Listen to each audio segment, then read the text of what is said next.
Yani, nakahiga pala siya sa laptop mo. Ha? Laptop mo pala to? Kalang keyboard. Hindi mo siya mabigat, di ba? Hindi ko alam, mabigat ang ito pusa naman eh. Ayun lang naman eh. Paan niya na lang naman eh. Hindi ba siya nahihirapan? Gusto ng pusa, gusto ng pusa yung kinukurbo nila yung katawan nila sa ano.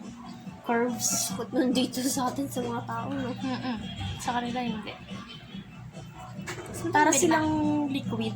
Saan tayo nabili ba? Kay mama yan. Hindi niya ginagamit. Saan yan nabili ko yung mga doon?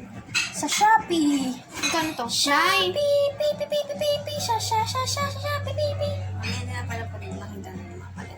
Alam, magkano bili mo dito? 100 plus? Meron yata yun sa sa Lotus. Ano yun? Meron? Eto patungan ng cellphone. Bilan mo ako ma, tapos bayaran mo lang kita. Yay! Pag may black market. Wala pa yata 200 sa Lotus mo yun doon. Mura na yun. Pag pupunta ka po sa Lotus, pakisabayan. Pag wala, wag na po. Gusto ko nga umalis na yun eh. Meron nga doon sa taas, wala pa 100. Oo nga, wala pa 100. Diba? Maganda siya pang ano. Sa hindi nanginginig yung ano.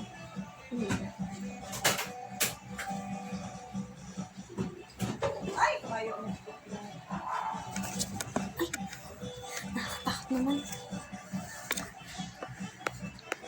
Wala kami dyan, baka makakabot.